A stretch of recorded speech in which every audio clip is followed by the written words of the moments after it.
ഭയങ്കരമായിട്ട് അലട്ടുന്ന ഒരു പ്രശ്നമാണ് അല്ലെ. ഇത് മൈഗ്രെയിൻ ആണെന്ന് നമുക്ക് എങ്ങനെ തിരിച്ചറിയാം? ഒരു ന്യൂറോളജിസ്റ്റിന്റെ സഹായം തന്നെ നമുക്ക് തേടാം. സാധാരണയായി നമ്മുടെ ഒ പിയിൽ വരുന്ന ഹെഡേക്കുകൾ ഒരു നല്ല ശതമാനവും മൈഗ്രെയിൻ്റെ ഭാഗമായിട്ട് വരുന്ന തലവേദനയാകാം. പൊതുവേ ഇത് ഒരു 10 വയസ്സ് മുതൽ ഒരു 45-50 ഇയേഴ്സ് വരെയുള്ള സ്ത്രീകൾക്കും പുരുഷന്മാർക്കും വരാം. കൂടുതലായിട്ടും സ്ത്രീകൾക്കാണ് മൈഗ്രെയിൻ അഫക്റ്റ് ചെയ്യാറുള്ളത്.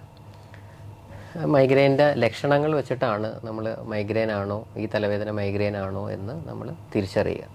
അതായത് ഒരു വശം സാധാരണയായി കാണുന്നത് ഒരു വശം മാത്രമായിട്ടുള്ള തുടിക്കുന്ന പോലെയുള്ള തലവേദന, അത് 4 മുതൽ 72 മണിക്കൂർ വരെ നീണ്ടു നിൽക്കാം. ഇതിനോട് അനുബന്ധിച്ച് തന്നെ പല ആളുകൾക്കും ലൈറ്റ് നോക്കാനുള്ള ബുദ്ധിമുട്ട്, അല്ലെങ്കിൽ സൗണ്ട് കേൾക്കുമ്പോഴുണ്ടാകുന്ന ബുദ്ധിമുട്ട്,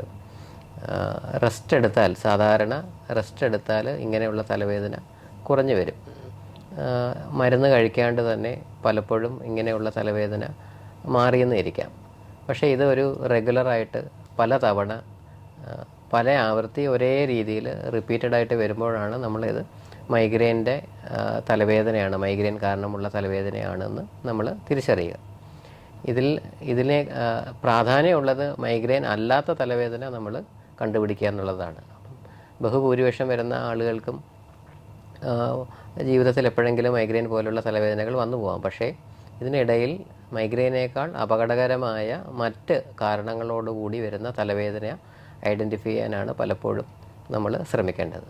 അതിനായി പലപ്പോഴും പരിശോധനകളും വേണ്ടി വന്നേക്കാം. എന്നാൽ മൈഗ്രെയിൻ നമുക്ക് ലക്ഷണങ്ങളിലൂടെ തന്നെ കണ്ടെത്താൻ കഴിയും.